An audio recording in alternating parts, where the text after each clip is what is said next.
And I'm doing this vlog for my future self.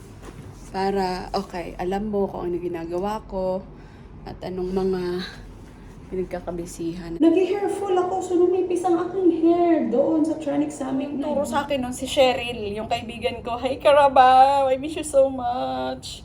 Ko alam bakit Carabao tawag sa kanya. Nagturo sa amin yan si Glenda. Probinsyana ka ba? Wala kayong TV? Hindi mo napapanood sa news na traffic ang Manila?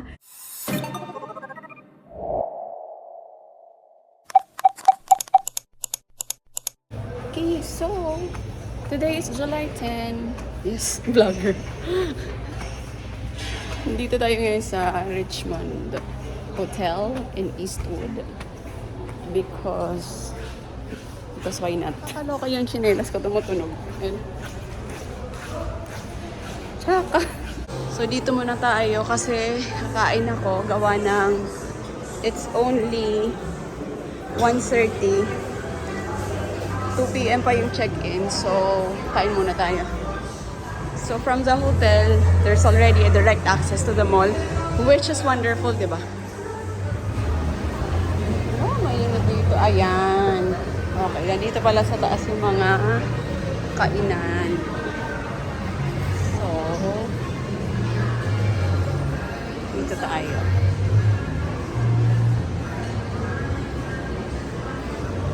Merong mga kainan sa labas kasi mainit.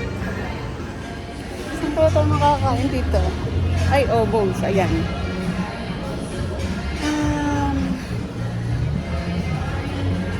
Cebu. And then there's Vikings. Pero dahil first meal ko, hindi naman tayo kakain ng wagas-wagas. Aroy! Wala akong makitang kain ng kalmahan lang. Sana mahanap ko pa yung daan pabalik ng hotel kasi may talent tayong mawala. No? I'm actually on vacation leave all by myself. Pero dahil hindi natin kayang lumayo, tapos mag-isa lang, adilakit dito lang tayo sa Eastwood. Masyadong good sa loob, kaya labas tayo. Dito tayo maghanap ng kainan. Dito kasi ako unang nagtrabaho sa Eastwood. The place was not like this yet. Hindi pa ganito kadaming building. Parang nasa 4 pa lang ata yung building nun. Tapos sa Mega World ako. I think that's Mega World right there. Diyan ako nagtrabaho una. Sa Saitel. For about 2.5 years ata. 3 years. So, yun. So, masarap lang pumunta sa lugar na familiar ka dati. And then, just, it reminds you a lot of things. Mayang gabi, pag hindi na gano'ng mainit, city tour tayo. Mag-walk tour tayo dito. Mamaya na. Kasi ngayon napakainit pa. Sinasabing food junction. So, sana sumakses tayo dito. Lumabas ako sa food junction. Wala masyadong ganap tayo. Ito, pepper lunch. Pwede rin to. Tasty Habit. Sarado pa yung iba. Dito na lang. Nagutom na ako. Ito yung bulgogi. Nagkukok pa siya. Tapos katapos ko kumain, sakto tumawag yung hotel to check-in.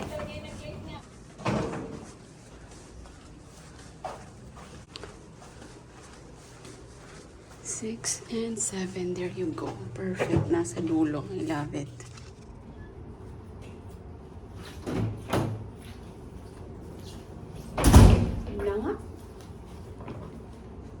We are here today in Richmond Hotel. Today is July 10.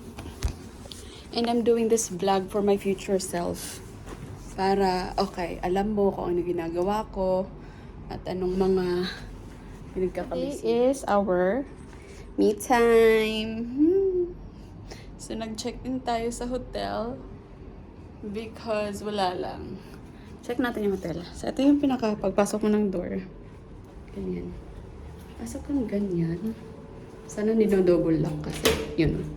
Tapos, dito yung CR.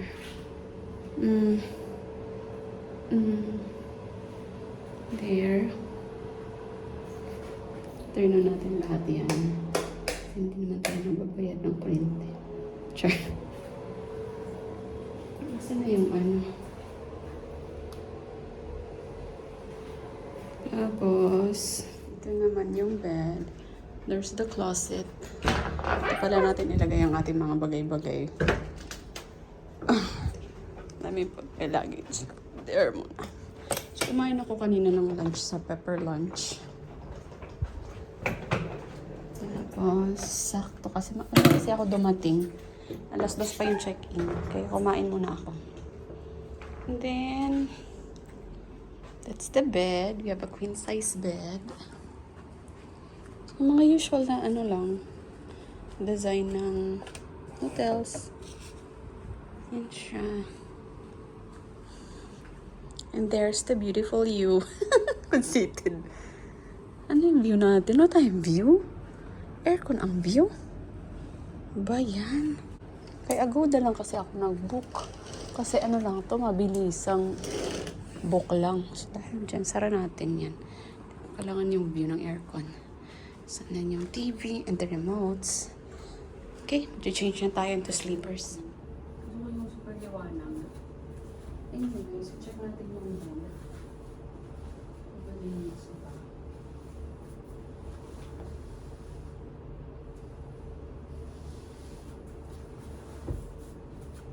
Malinis naman. Meron akong dalang alcohol. Wait lang. Yeah.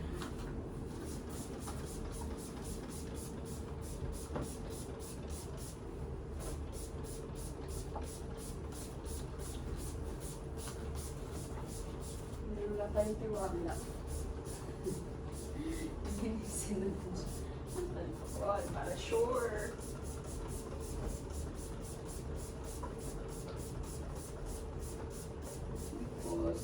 Even if this is a hotel, this is still public. Anyone can check in here. Who knows the kind of hygiene that they have, diba? So, ilinisin mo pa rin talaga siya. So, check mo yung bed. Siguraduhin natin walang mga hair. Ganon. Okay. Diyan ka. So, sabi ng bilbil ko, kakaibon kasi. Okay, makeup. Bugs.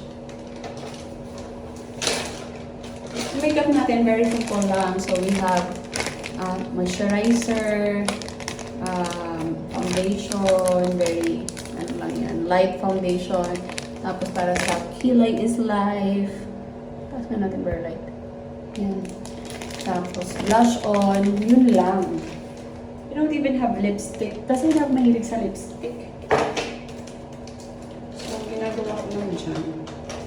Pag nagli-lipstick, ganito. Ang dilim ah.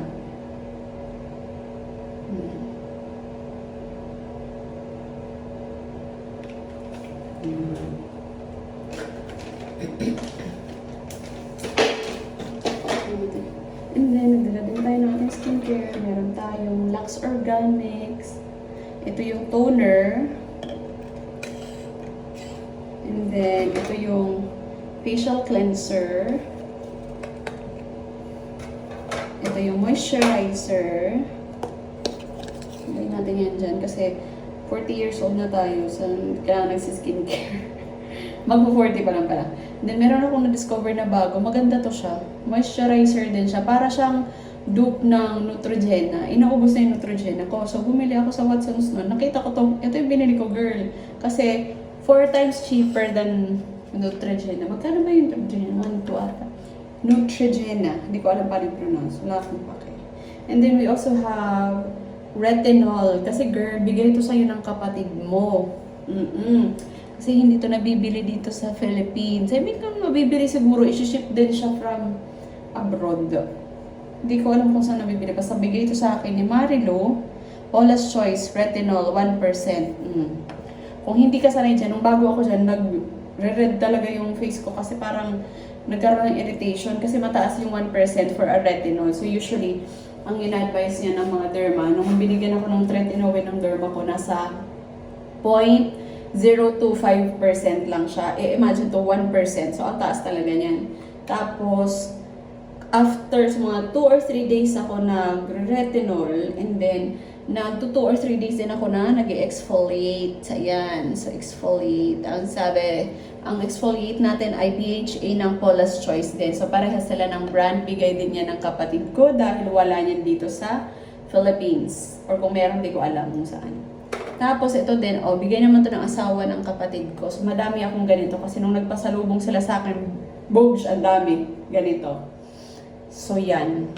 Yung boss ko din na nasa Malaysia, binigyan din ako ng ganito. Pero binigay sa akin yung pink ata. Basta maganda yun yung pink. Pero ito yung madami kasi ako. Tapos ito naman, bagong discover ko lang din to.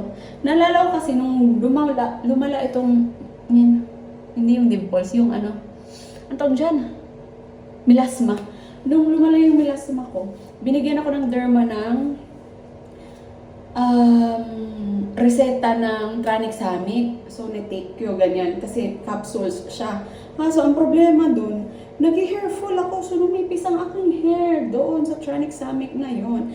Pero, naglighten naman yung melasma ko. So, I figured, kung effective yung Tranexamic na capsule, ini-intake for melasma or hyperpigmentation, effective din to sa skin. Di ba? Tapos, mabango pa to. Mabango. Nakaka-relax yung amoy nito. Ayan. So, yan yung mga bagay-bagay na dinala ko ngayon dito. Nakala mo ba ako'y ilang linggong magsistay? Hindi tayo gagamit ng mga sabon-sabon dito sa office. Ay, sa office, sa hotel kasi nakaka-dry. Ewan ko ba, napansin ko yung mga sabon, mga ano dito, dry. Tapos meron tayong pa eye drops kasi the aging is real. Tapos meron pa tayong isa inhaler. Ganun.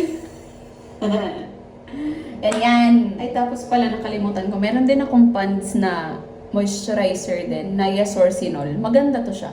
Pero sa morning ko to ginagamit. Hindi ko kasi magamit yung moisturizer ko na ito sa morning kasi matapang to. So, panggabi lang siya kasi sticky siya sa face. So, sa humid ng Philippines, hindi kaya yan. So, ito yung ginagamit ko pag morning. Ganyan. Sa dami ng arte ko, gumanda na ba yung skin ko? Hindi pa din. Pero pakita ko sa inyo yung tsura ng skin ko dati.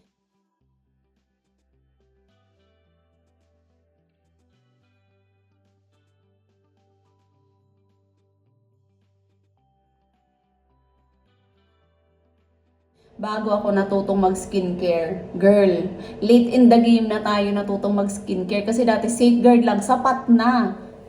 Pero, pag nag-i-age ka, nag-iiba na yung hormones mo, yung skin mo, yung ganyan. Tsumatsaka talaga, girl. So, dahil tsumatsaka na siya, kasi ilang doktor na yung pinuntahan ko. Napunta na ako ng Belo, Luminis, Reshape, ang dami. Mga kung anong mga pinaggagawa, naman effective. Hindi effective yung mga bagay-bagay na mga, hindi ko alam kung anong pinagagawa, mga hydro, diamond pill, wala, hindi. Kailangan mo talagang mag-skincare. Skincare. Meron namang mga kaibigan ko na hindi nagsi-skincare, pero maganda talaga yung skin kasi may lahat silang Chinese, ganyan. So, makinis talaga sila.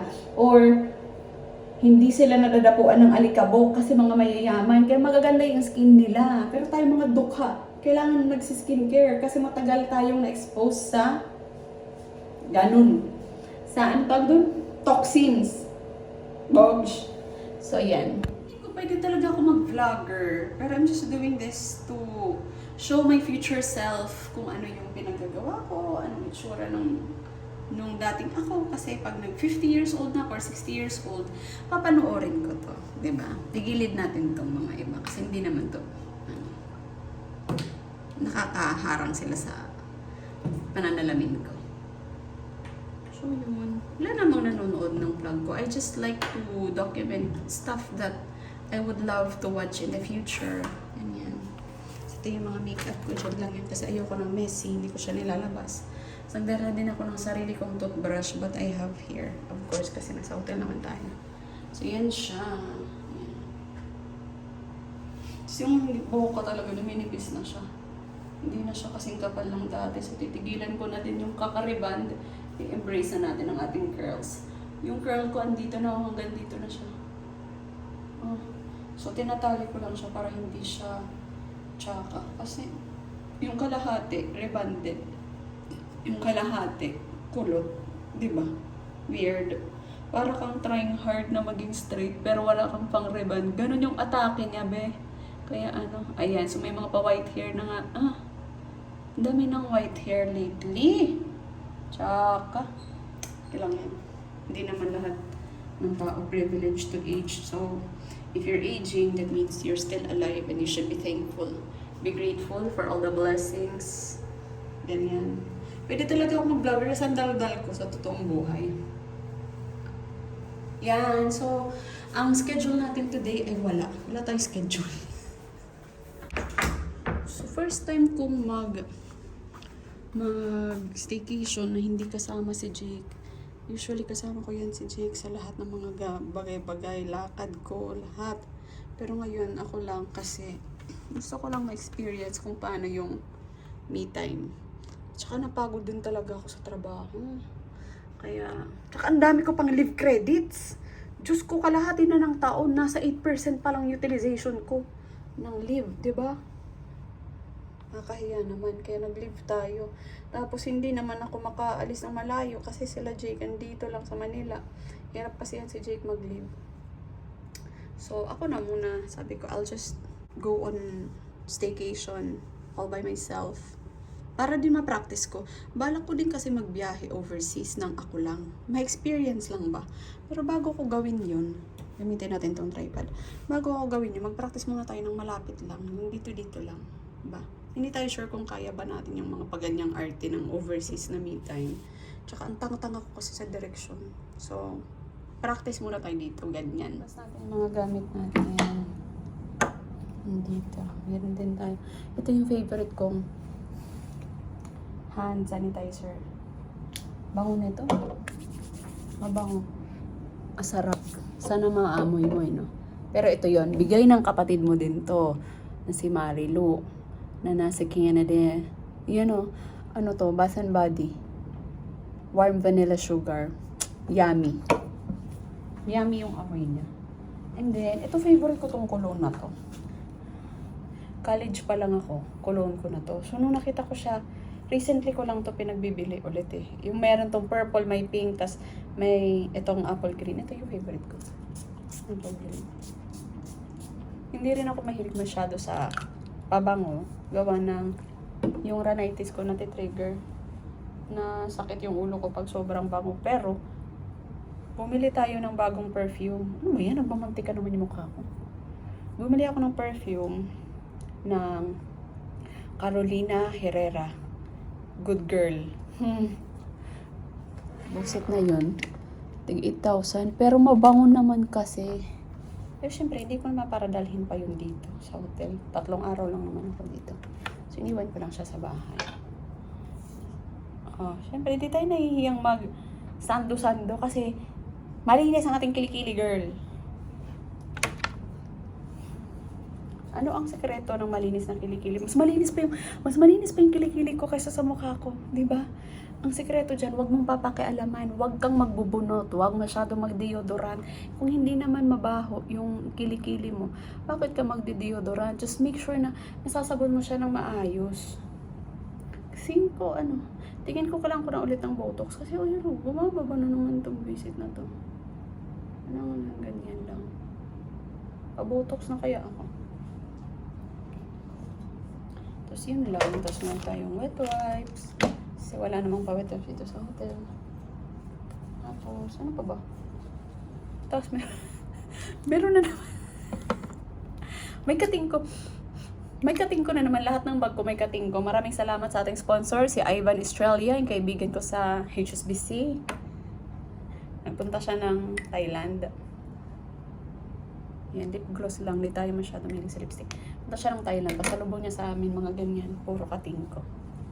Dami katuloy kating ko. Yun lang. So, ang gagawin ko lang today, matutulog. Magsha-shower tayo later. Magsiswimming siguro ako mamaya. Saan kaya yung pool dito? Ano ko alala? Tawag tayo.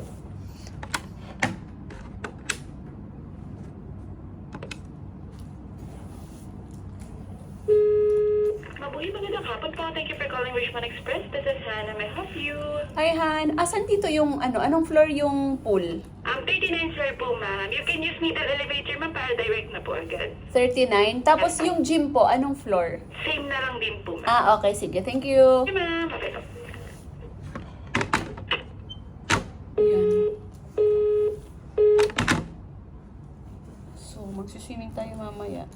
Tapos magji-gym din tayo bago tayo matulog. Or baka mag-walking na lang ako sa Eastwood. Ay, iikutin natin yung Eastwood. Gusto ko makita yung dati kong pinagtatrabahuan. Yung unang-una ko kasing trabaho dito sa Manila. So, nagpunta ako ng Manila 2007 after graduating college. Tapos yung una kong trabaho was here in, ano ba yan? Para namang timang. Was here in Saitel, dito sa Eastwood. Naalala ko pa nung grabe. Tanga-tanga ko pa nun. Siyempre kasi bago ka sa Manila, malay mo ba? So yung turo sa akin nun si Cheryl, yung kaibigan ko. Hi Carabao, I miss you so much.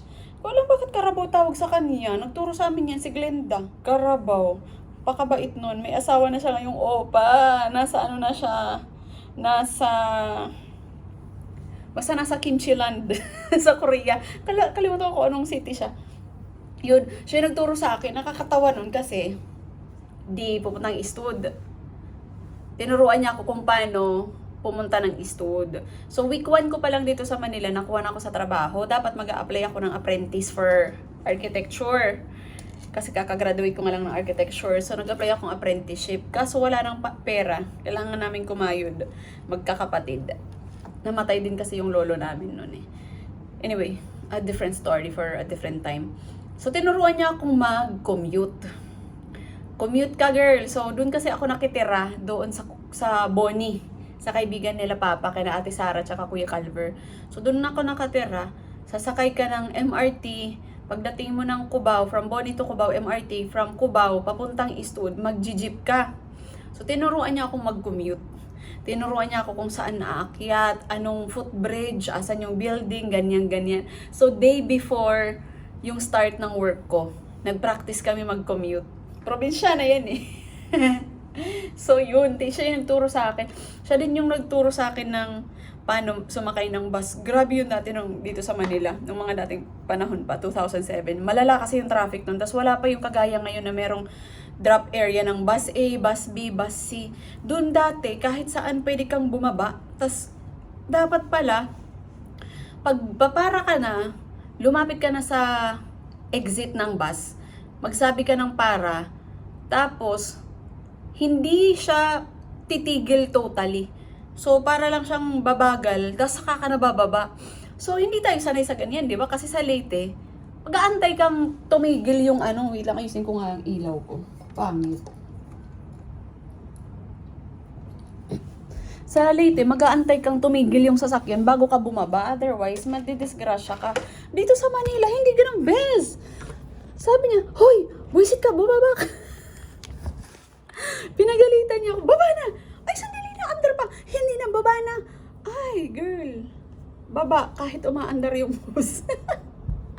Pinapagalitan ako, nagmumura pa yun. Hindi ko lang sabihin dito sa yung pagmumura ko. Kasi, baka mapanood doon ng mga pamangkin ko. Hindi nakaka-pretty yung pagmumura. So, yun. Tapos, the following day, di work ko na dito sa Eastwood. Sa PayPal ako unang nagtrabaho. Sa PayPal, sa Saitel. So, panggabi siya. Tapos, biyahe ako. Nag-alat pa ako ng 2 hours kasi ayokong malate. Girl, pagdating ko, ako yung late. Pinagalitan pa ako ng TM namin nun. Ng DM actually, ng operations manager. Sabi ko, sorry, I'm late. It's traffic.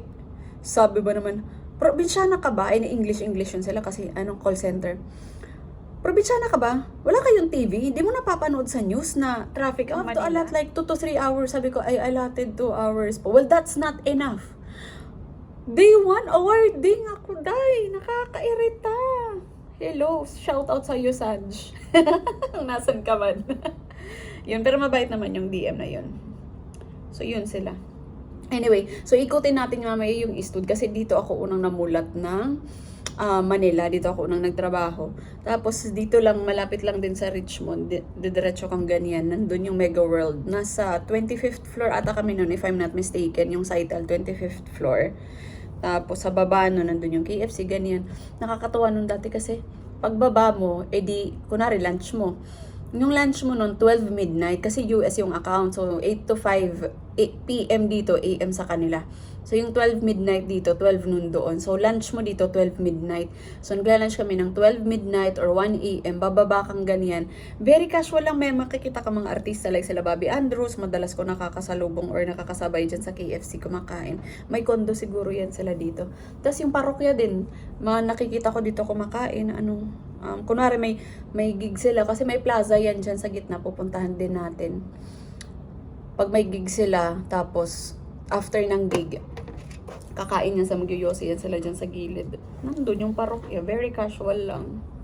So yun, masaya naman yung mga memories dito. Kaya gusto ko rin pumunta dito sa Eastwood. To reminisce. To remember the old times. And see, the place really reminds me of a lot of things. So yun siya. So, magna-nap time muna tayo. Kakat ko muna yung video, tapos mag-upload na lang ulit ako ng isa pa. Okay, girl? Kasi mahaba masyado, hindi na kaya ng phone memory mo ang mag-extract ng napakahabang videos. Kaya, ikakat muna natin yung video ngayon, tapos upload tayo ng isa pa. Okay? Ha? Okay? Ayan, nandito yung mga remote para in case later gusto ko manood ng TV. Ganyan. Pero feeling ko gusto kong matulog. So, bye!